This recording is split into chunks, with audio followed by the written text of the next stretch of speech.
Hello friends, welcome to I can G K अड्डा and this is P के शर्मा। दोस्तों, आज हम बात करने वाले हैं जीके के 50 क्वेश्चन के बारे में जो आपके एग्ज़ाम के लिए मोस्ट इम्पॉर्टेंट क्वेश्चन है। दोस्तों ये जितने भी क्वेश्चन हैं किसी न किसी एग्ज़ाम में पहले पूछे जा चुके हैं और आगे आपके किसी भी न किसी एग्ज़ाम में पूछे जाएंगे। दोस्तों ये वेरी इंपॉर्टेंट क्वेश्चन है और जीके के समझ लीजिए बहुत ही कैलकुलेट करने के बाद तब ये क्वेश्चन आपको दिए जा रहे हैं।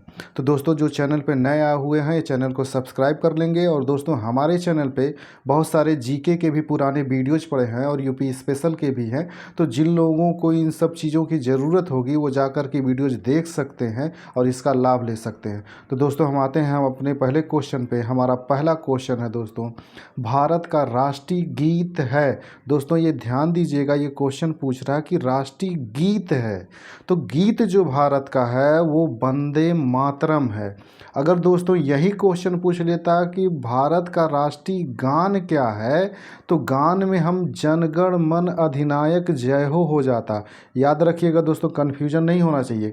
गान का मतलब ये हो गया कि जनगण मन अधिनायक जय हो और गीत का मतलब हो गया कि वंदे मातरम जो गाते हैं वही भारत का राष्ट्रीय गीत है।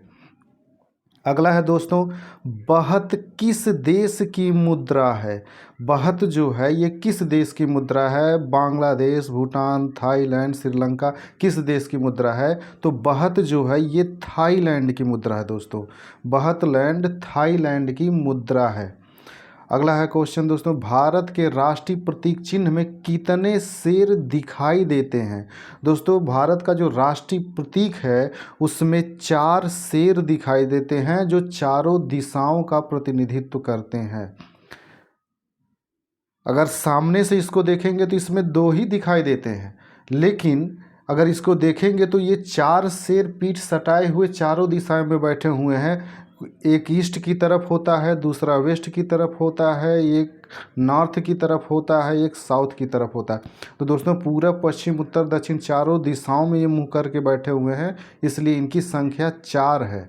लेकिन मूल रूप से हमें दिखते कितने हैं? मात्र 1 दिखता है या 2 दिखता है, एक आगे एक पीछे, लेकिन ये 4 हैं।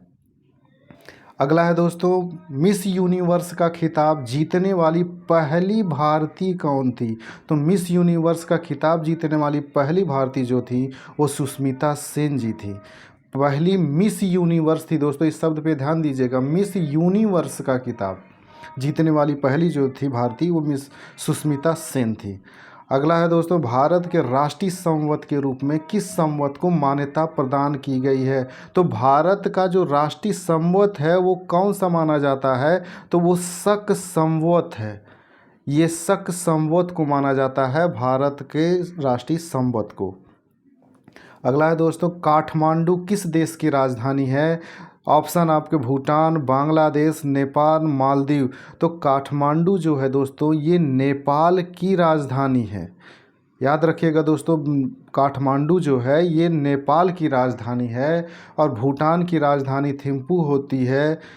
मालदीव की राजधानी मले होती है। दोस्तों ये भी कई बार पूछा गया है कि मालदीव की राजधानी क्या होती है। और बांग्लादेश की राजधानी जो होती है वो ढाका होती है। ढाका बांग्लादेश की राजधानी। तो भूटान का थिम्पू हो गया, बांग्लादेश का ढाका हो गया और मालदीव की राजधानी मले। तो ये मले याद रखिएगा दोस्तों, मालदीव की राजधानी मले जो है ये कई बार पूछा गया। और काठमांडू जो होता है ये नेपाल की राजधानी है। अगला है दोस्तों, नोबेल पुरस्कार प्रतिवर्ष कहाँ पर बांटे जाते हैं? तो नोबेल पुरस्कार जो होता है वो प्रतिवर्ष स्टॉकहोम में बांटे जाते हैं। ये दोस्तों कई बार पूछा गया है, इसको भी याद रखिएगा। अगला है दोस्तों, राष्ट्रीय विज्ञान दिवस कब मनाया जाता है? तो राष्ट्रीय विज्ञान दिवस 5 जनवरी, 2 जून, 28 फरवरी, 14 मार्च। तो इसका सही आंसर है 28 फरवरी को मनाया जाता है। और दोस्तों इस पे एक क्वेश्चन और बनता है कि आखिर 28 फरवरी को जो राष्ट्रीय विज्ञान दिवस मनाया जाता है वो किसके उपलक्ष्य में मनाया जाता है? तो 28 फरवरी को ही सीबी रमन साहब ने रमन प्रभाव की खोज किया था। रमन प्रभाव की खोज किया था इन्होंने, इसी वजह से मनाया जाता है, न कि इनके जन्मदिन के अवसर पे मनाया जाता है। दोस्तों याद रखिएगा, इस दिन इन्होंने रमन प्रभाव की खोज की थी, इसलिए राष्ट्रीय विज्ञान दिवस 28 फरवरी को मनाया जाता है। अगला है दोस्तों, मुद्रा राक्षस किसकी रचना है? तो मुद्रा राक्षस जो है ये विशाख दत्त की रचना है। ये दोस्तों कई बार पूछा गया है कि या तो पूछ लेता है विशाख दत्त की रचना कौन सी है, तो मुद्रा राक्षस होता है, या मुद्रा राक्षस किसकी रचना है, तो विशाख दत्त का। इसी तरह दोस्तों कालिदास की कई रचनाओं के बारे में पूछता है, जैसे मेघदूत के बारे में हो गया, अभिज्ञान शाकुंतलम के बारे में हो गया। ये अक्सर क्वेश्चन कालिदास से आता है, कालिदास की किताबों के बारे में, तो कालिदास की किताबों के बारे में भी देख लीजिएगा आप लोग। अगला है दोस्तों, गुलबदन बेगम द्वारा रचित पुस्तक है। तो गुलबदन बेगम जो थी इन्होंने हुमायूं नामा की रचना किया था। दोस्तों ये कई बार पूछा गया क्वेश्चन है कि गुलबदन बेगम द्वारा रचित पुस्तक का नाम है, या हुमायूं नामा की रचना किसने की थी? तो हुमायूं नामा की रचना जो थी ये गुलबदन बेगम ने किया था, और ये गुलबदन बेगम जो थी ये हुमायूं की बहन थी। और इसने जो लिखा है, इसने हुमायूं के इतिहास के बारे में लिखा है इसमें। अगला है दोस्तों, ओलंपिक चिन्ह में कितने वृत्त या गोले होते हैं? तो दोस्तों ओलंपिक का जो चिन्ह होता है आपने देखा होगा, उसमें 5 गोले बने होते हैं जो 5 महाद्वीपों का प्रतिनिधित्व करते हैं। इस तरह से बना होता है दोस्तों, उसमें ध्यान दीजिएगा, 5 गोले बने होते हैं जो 5 महाद्वीपों का प्रतिनिधित्व करते हैं, जैसे एशिया, अफ्रीका, यूरोप, उत्तरी अमेरिका, दक्षिणी अमेरिका, ऐसे इनका प्रतिनिधित्व करते हैं 5 महाद्वीपों का। इसलिए ओलंपिक का जो चिन्ह होता है, उस वृत्त जो बना होता है, गोले जो होते हैं वो 5 उनकी संख्या है, और ये भी कई बार पूछा गया है। अगला है दोस्तों, केडी सिंह बाबू स्टेडियम किस नगर में स्थित है? ये केडी सिंह बाबू स्टेडियम जो है ये उत्तर प्रदेश के लखनऊ में स्थित है। अगला है दोस्तों, डांग किस देश की मुद्रा का नाम है? दोस्तों इस तरह के क्वेश्चन अक्सर पूछे जा रहे हैं आपके एग्जाम में, कि मुद्रा के बारे में, कि किस देश की मुद्रा क्या है, कहाँ पे है, किस देश की राजधानी क्या है। तो डांग जो है ये वियतनाम की मुद्रा है, और वियतनाम देश की राजधानी, नेपाल की राजधानी, थाईलैंड की राजधानी, दक्षिण कोरिया की राजधानी। दोस्तों ये रट्टा मार जाइएगा, क्योंकि इनसे हमेशा क्वेश्चन बनते रहते हैं। तो डांग जो है ये किस देश की मुद्रा है? ये वियतनाम की मुद्रा है, और वियतनाम की राजधानी क्या होती है? ये हनोई होती है। और अभी आपने पिछले क्वेश्चन में देखा कि नेपाल की राजधानी जो होती है ये काठमांडू होती है। काठमांडू नेपाल की राजधानी जो होती है ये काठमांडू होती है दोस्तों। इसी तरह से थाईलैंड की राजधानी जो होती है ये बैंकॉक होती है, बैंकॉक। और इसी प्रकार दक्षिण कोरिया की राजधानी जो होती है ये सियोल होती है, दक्षिण कोरिया की राजधानी सियोल होती है। तो दोस्तों इस बात को याद रखिएगा, डांग जो है ये वियतनाम देश की मुद्रा है, और वियतनाम की राजधानी हनोई होती है, नेपाल की राजधानी काठमांडू होती है, थाईलैंड की राजधानी बैंकॉक होता है, और दक्षिण कोरिया की राजधानी सियोल होती है। अगला है क्वेश्चन, डूरंड कप किस खेल से संबंधित है? तो डूरंड कप जो होता है ये फुटबॉल से संबंधित है, और ये भी कई बार पूछा गया है।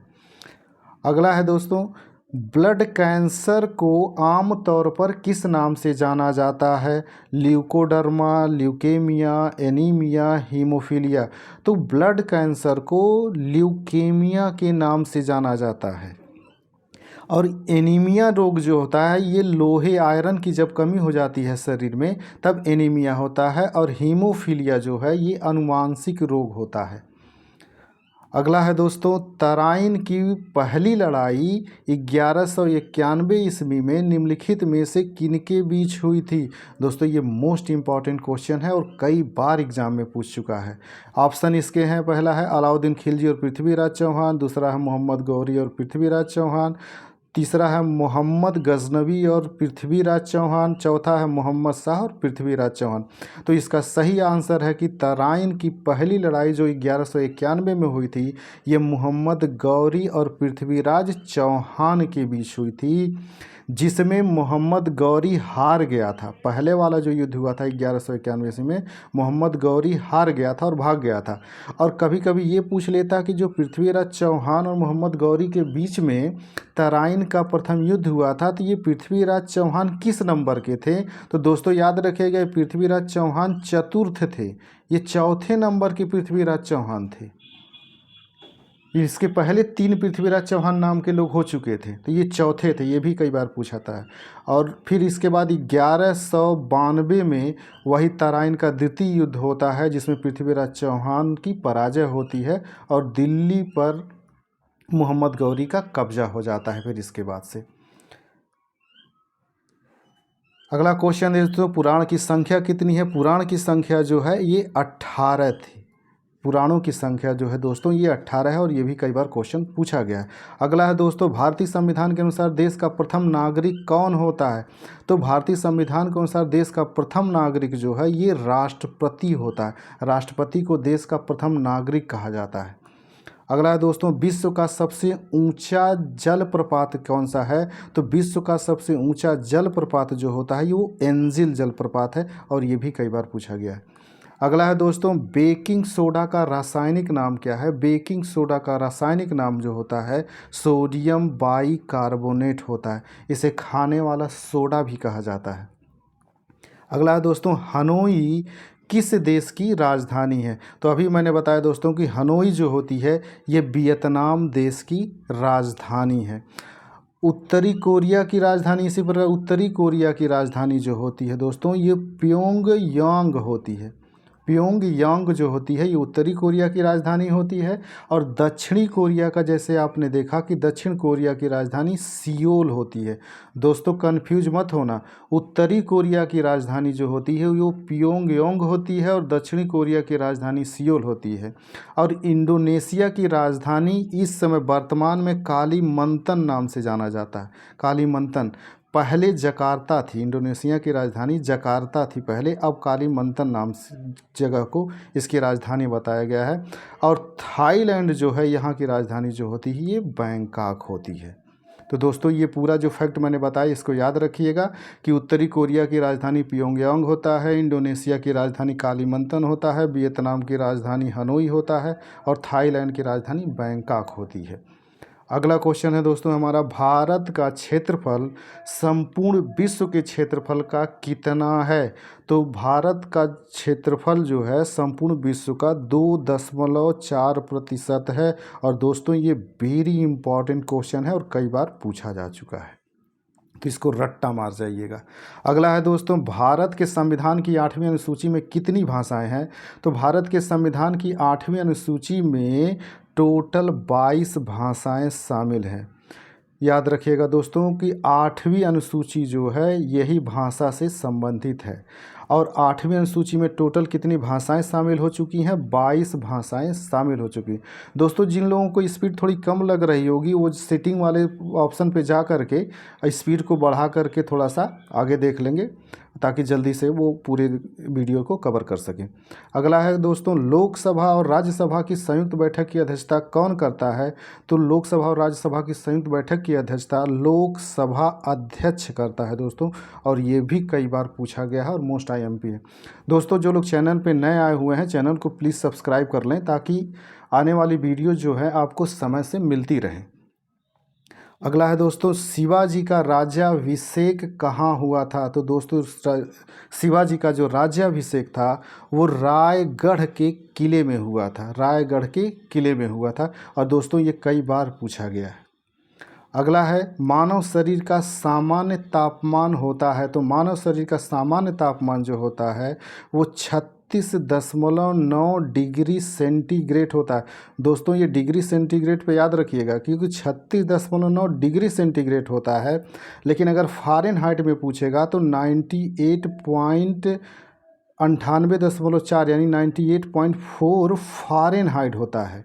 तो याद रखिएगा ये इसीलिए गलत हो गया क्योंकि डिग्री सेंटीग्रेड में दिया, अगर फ़ारेनहाइट में दिया होता तो ये भी सही होता। तो अगर डिग्री सेंटीग्रेड में पूछेगा तो 36.9 डिग्री सेंटीग्रेड, फ़ारेनहाइट में पूछेगा तो 98.4 फ़ारेनहाइट होता है। अगला है दोस्तों, पंजशीर घाटी कहाँ स्थित है? तो पंजशीर घाटी जो है अफगानिस्तान में स्थित है दोस्तों, ये भी कई बार पूछा गया। अगला है, पुष्कर झील कहाँ स्थित है? तो पुष्कर झील जो है ये राजस्थान राज्य में स्थित है। अगला है, फिलीपींस देश की राजधानी है। दोस्तों ये भी क्वेश्चन इंपॉर्टेंट है। फिलीपींस देश की राजधानी जो है वो मनीला होती है। फिलीपींस की राजधानी जो होती है मनीला होती है। टोक्यो जो है ये जापान की राजधानी होती है। बीजिंग जो होती है ये चीन की राजधानी होती है। कोलंबो जो होती है ये श्रीलंका की राजधानी होती है। दोस्तों ये एक चीज़ याद रखिएगा, जितना मैं एक्स्ट्रा फैक्ट बताते चल रहा हूँ इन सबको ध्यान से देख करके रट्टा मारते जाइएगा। अगर पहली बार वीडियो में पूरा याद नहीं होगा तो इसको एक दो बार करके वीडियो जब आप देख लीजिएगा तो आपको ये सब याद हो जाएंगे। और ये ऐसे हैं जो हमेशा किसी न किसी एग्ज़ाम में आ चुके हैं और आगे भी इनकी आने की संभावना है। तो दोस्तों फिलीपींस देश की राजधानी जो होती है ये मनीला होती है। बाकी टोक्यो जो होती है जापान की राजधानी है। बीजिंग जो है ये चीन की राजधानी है। कोलंबो जो है ये श्रीलंका की राजधानी है। अगला है दोस्तों, निम्नलिखित में से किसे भारत का मैनचेस्टर कहा जाता है? भारत का मैनचेस्टर जो होता है ये अहमदाबाद को कहा जाता है। दोस्तों याद रखिएगा कि ये अहमदाबाद जो है, अहमदाबाद को भारत का मैनचेस्टर कहा जाता है। अगला है दोस्तों, गौतम बुद्ध ने अपना प्रथम उपदेश कहाँ दिया था? दोस्तों ये वेरी वेरी IMP क्वेश्चन है कि गौतम बुद्ध ने अपना प्रथम उपदेश यानी पहला उपदेश कहाँ दिया था? बोध गया, लुम्बिनी, सारनाथ, कुशीनगर। तो इसका सही आंसर है सारनाथ। और दोस्तों जो बाकी ऑप्शन दिए, जैसे बोध गया में बुद्ध को ज्ञान की प्राप्ति हुई थी। दोस्तों मैंने ऑप्शन इसीलिए ऐसे इनसे रिलेटेड रखे हैं कि एक फैक्ट से आपके कई फैक्ट तैयार होते रहें और आपको एग्ज़ाम में आसानी सहूलियत हो सके और आप ज़्यादा से ज़्यादा स्कोर कर सकें। तो पहला उपदेश जो उन्होंने दिया था वो तो सारनाथ में दिया था, लेकिन बोध गया में उन्हें ज्ञान की प्राप्ति हुई थी और लुम्बिनी में उनका जन्म हुआ था। गौतम बुद्ध का जन्म जो हुआ था लुम्बिनी में हुआ था और बोध गया में उन्हें ज्ञान की प्राप्ति हुई थी और कुशीनगर में इनकी मृत्यु हुई थी। इसी मृत्यु को महापरिनिर्वाण कहा जाता है। महापरिनिर्वाण, महापरिनिर्वाण कहा जाता है। और दूसरा एक चीज़ ये भी दोस्तों याद रखिएगा कि प्रथम जो उपदेश दिया था इन्होंने सारनाथ में, इन्होंने पहला जो सारनाथ में उपदेश दिया था इसे धर्म चक्र प्रवर्तन कहा जाता है। धर्म चक्र प्रवर्तन, धर्म चक्र प्रवर्तन कहा जाता है प्रथम उपदेश जो उन्होंने दिया था इसे, और उनकी मृत्यु को महापरिनिर्वाण कहा जाता है। तो दोस्तों जितना भी मैंने फैक्ट बताया इसको याद रखिएगा कि बोध गया में ज्ञान प्राप्त हुई थी, लुम्बिनी में उनका जन्म हुआ था, सारनाथ में उन्होंने पहला उपदेश दिया था, कुशीनगर में उनकी मृत्यु हुई थी। अगला है दोस्तों, वर्तमान में भारतीय संविधान में कुल कितनी अनुसूचियां हैं? तो वर्तमान में भारतीय संविधान में कुल 12 अनुसूचियां हैं। और जब मूल संविधान जो आया था, जो 26 नवंबर 1949 को 26 नवंबर 1949 को अंगीकृत किया गया था, उसमें मात्र 8 अनुसूचियां थी। तो एक क्वेश्चन ये भी बनता है कि जो मूल संविधान था उसमें कितनी अनुसूचियां थी? तो उसमें 8 अनुसूचियां थी, लेकिन बाद में 4 और जोड़ दी गई तो ये इनकी संख्या 12 हो गई। तो वर्तमान में कितनी अनुसूचियां हैं? 12। लेकिन मूल संविधान में कितनी थी? 8 थी। ये याद रखिएगा, जब 26 नवंबर 1949 को अंगीकृत किया गया था उस समय। अगला दोस्तों, निम्नलिखित में से किस ग्रह को पृथ्वी की बहन कहा जाता है? तो शुक्र ग्रह को पृथ्वी की बहन कहा जाता है। और बहन कहने का रीज़न ये है कि शुक्र का जो आकार है वो लगभग पृथ्वी के ही आकार का है और इसका झुकाव का जो है, इसका कोण जो है वो भी झुकाव का कोण पृथ्वी के ही बराबर है, इसलिए पृथ्वी की बहन शुक्र को कहा जाता है। अगला है दोस्तों, सिख धर्म की पवित्र पुस्तक कौन सी है? तो सिख धर्म की पवित्र जो पुस्तक होती है वो गुरु ग्रंथ साहिब होती है। अगला है दोस्तों, बांग्लादेश की मुद्रा को किस नाम से जाना जाता है? तो बांग्लादेश की जो मुद्रा होती है इसे टका के नाम से जाना जाता है। और जैसे पहले आप तो जानते हैं दोस्तों कि इंडिया का रुपया हो गया, और इसके पहले भी आप पढ़ चुके हैं कि रुपया केवल इंडिया का नहीं होता है, कई देशों का, जैसे मालदीव का भी रुपया के नाम से जाना जाता है। अगला है दोस्तों, पीसो किस देश की मुद्रा का नाम है? पीसो दोस्तों ये इंपॉर्टेंट क्वेश्चन है और इसको याद रखिएगा। पीसो जो होती है ये फिलीपींस देश की मुद्रा का नाम है। पीसो जो है ये फिलीपींस देश की मुद्रा का नाम है दोस्तों, इसको याद रखिएगा। पीसो। और फिलीपींस की राजधानी जो होती है, अभी आपने पढ़ा था, फिलीपींस की राजधानी जो होती है वो मनीला होती है और यहाँ की मुद्रा को पीसो के नाम से जाना जाता है। अगला है दोस्तों, निम्नलिखित में से कौन अंतिम मुगल सम्राट था? अंतिम मुगल सम्राट, तो अंतिम मुगल सम्राट जो था वो बहादुर शाह द्वितीय था। बहादुर शाह द्वितीय था, जिसे अंतिम मुगल सम्राट कहा जाता है, वो बहादुर शाह द्वितीय था, जिसे 1857 के विद्रोह का जो नेतृत्व किया था दिल्ली में, वो बहादुर शाह द्वितीय ही था।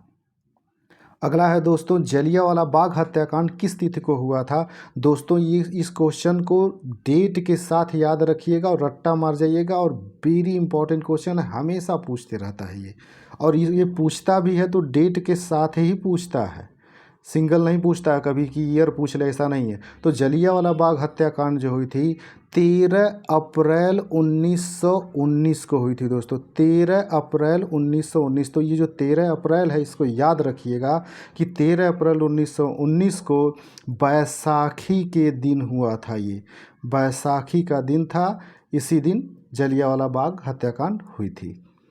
अगला है दोस्तों, जयपुर में स्थित हवा महल का निर्माण किसने कराया था? तो इस हवा महल का निर्माण जो है, जो कि जयपुर में है, इसका निर्माण सवाई प्रताप सिंह ने करवाया था। दोस्तों इसके 3 फैक्ट याद रखें। एक पूछता है कि हवा महल कहाँ है, तो ये जयपुर में है, राजस्थान के जयपुर में है। इसका निर्माण किसने कराया था? तो सवाई प्रताप सिंह ने कराया था। अगला है दोस्तों, मुंबई में गेटवे ऑफ इंडिया की आधारशिला किस वर्ष रखी गई थी?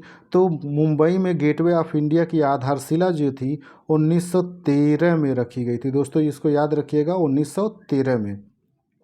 और ये गेटवे ऑफ इंडिया है कहाँ दोस्तों, ये भी पूछता है, तो ये मुंबई में, यानी कि मुंबई में जो स्थित गेटवे ऑफ इंडिया है, इसकी आधारशिला जो है 1913 में रखी गई थी।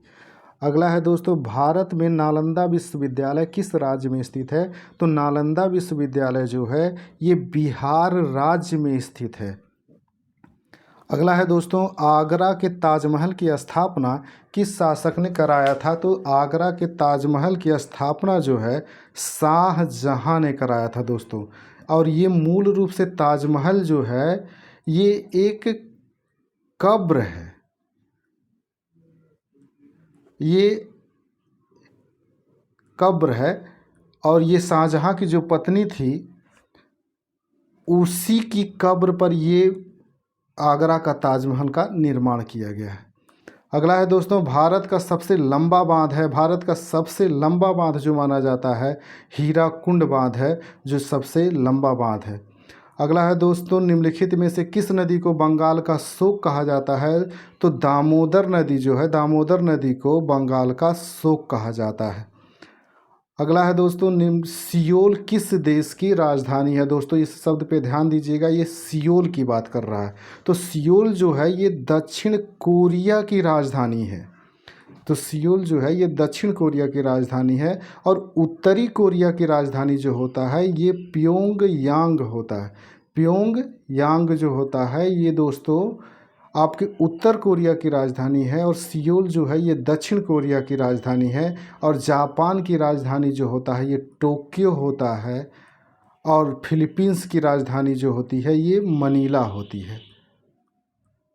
ये फैक्ट जितने भी हैं दोस्तों इसको याद रखिएगा। अगला है दोस्तों, रेड क्लिफ रेखा किन देशों के बीच है? तो रेड क्लिफ रेखा जो है ये भारत और पाकिस्तान के बीच है। रेड क्लिफ रेखा जो है ये भारत और पाकिस्तान के बीच है।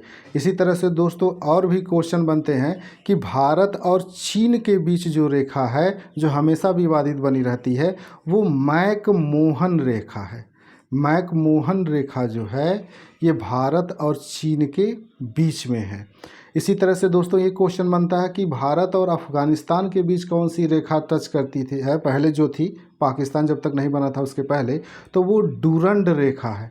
डूरंड रेखा जो है ये इंडिया और अफ़गानिस्तान के बीच में है, ये याद रखें कि डूरंड रेखा इंडिया और अफ़गानिस्तान के बीच में है। भारत और चीन के बीच में मैकमोहन रेखा है। भारत और पाकिस्तान के बीच में रेड क्लिफ रेखा है। अगला है दोस्तों, उत्तर प्रदेश की राज्यसभा में सदस्यों की संख्या कितनी है? तो उत्तर प्रदेश की राज्यसभा में टोटल सीटें जो हैं वो 31 सीटें हैं। तो राज्यसभा में उत्तर प्रदेश की टोटल 31 सीटें हैं और लोकसभा में, राज्यसभा में तो 31 ही हैं, लेकिन लोकसभा में भी उसकी सीटें हैं टोटल 80 सीटें जो आती हैं वो लोकसभा की सीटें हैं। उत्तर प्रदेश में टोटल लोकसभा सीटें जो हैं 80 हैं और राज्यसभा की जो सीटें हैं, राज्यसभा का जो उत्तर प्रदेश में प्रतिनिधित्व दिया गया है 31 सीटों को दिया गया है उत्तर प्रदेश को। अगला है दोस्तों, समवर्ती सूची का प्रावधान किस देश से ग्रहण किया गया है? और दोस्तों ये कई बार पूछा गया कि समवर्ती सूची का प्रावधान जो है ये कनाडा से किया गया। दोस्तों याद रखिएगा, ये जो कनाडा है, कनाडा से ही समवर्ती सूची का प्रावधान लिया गया है। अगला है दोस्तों, जिसे आयरलैंड दिया है, तो आयरलैंड से आप लोगों ने पढ़ा होगा कि नीति निर्देशक तत्व जो हैं वो आयरलैंड से लिए गए हैं। जो नीति निर्देशक तत्व हैं, नीति निर्देशक तत्व जो हैं DPSP जो होता है जिसको कहते हैं, वो आयरलैंड के संविधान से लिए गए हैं और अमेरिका के संविधान से मौलिक अधिकार लिए गए हैं। और इसी प्रकार जर्मनी जो है, जर्मनी से ही आपात जो उपबंध हमारे वहाँ किया गया है, जो राष्ट्रपति राष्ट्रीय आपात की घोषणा करते हैं, वो आपात उपबंध जो है वो जर्मनी से लिया गया है। तो दोस्तों ये जितने फैक्ट हैं याद रखिएगा और आपके एग्ज़ाम के लिए इम्पॉर्टेंट है। समवर्ती सूची का प्रावधान आपके कनाडा से लिया गया है, अमेरिका से मौलिक अधिकारों का प्रतिनिधित्व, मौलिक अधिकार लिए गए हैं और जर्मनी से आपात उपबंध लिए गए हैं और आयरलैंड से नीति निर्देशक तत्व लिए गए हैं। दोस्तों जिन लोगों को स्पीड कम लग रही होगी वो स्पीड अपना जा कर के यूट्यूब के वो सेटिंग वाले से बढ़ा लेंगे स्पीड वहाँ से, क्योंकि मैं इसलिए स्लो पढ़ा रहा हूँ ताकि जितने भी बच्चे हैं, सब जो नए भी लोग भी हैं, उन्हें भी आसानी से समझ में आ सके। और ये जितने भी फैक्ट हैं, एक के साथ कई फैक्ट इसलिए बता रहा हूँ ताकि आपका इनसे रिलेटेड कोई भी क्वेश्चन गलत ना हो। अगला क्वेश्चन है दोस्तों हमारा, विश्व की सबसे बड़ी मीठे जल की झील जो है, विश्व की सबसे बड़ी मीठे जल की बात कर रहा है, विश्व की सबसे बड़ी मीठे जल की झील। दोस्तों ये याद रखिएगा, ये कह रहा है मीठे जल की झील। झील तो सबसे बड़ी है लेकिन किसकी? मीठे जल की। तो मीठे जल की जो सबसे बड़ी झील है वो सुपीरियर झील है। लेकिन अगर यही पूछता कि विश्व की सबसे बड़ी झील जो है, अगर विश्व की सबसे बड़ी झील पूछ लेता तो वो विक्टोरिया झील होता, लेकिन ये पूछ रहा मीठे जल की झील, तो मीठे जल की झील जो है ये सुपीरियर झील है, लेकिन विश्व की सबसे बड़ी झील जो है ये विक्टोरिया झील है। ठीक है दोस्तों, तो ये वीडियो यहीं तक था। तो जो लोग इस चैनल पर नए हैं और चैनल को सब्सक्राइब कर लेंगे ताकि उनको समय से वीडियोज़ मिलता रहे। और दोस्तों ऐसे ही वीडियो आपको जीके के क्वेश्चन मिलते रहेंगे जो आपके एग्ज़ाम के लिए काफ़ी हेल्पफुल होंगे। और जो लोगों ने, फिर दोस्तों मैं यही कहूँगा कि जिन लोगों ने चैनल को सब्सक्राइब नहीं किया है, चैनल को सब्सक्राइब कर लें ताकि उन्हें समय से वीडियोज़ मिलता रहे। मिलते हैं अगले वीडियोज़ में दोस्तों, तब तक के लिए नमस्कार, जय हिंद।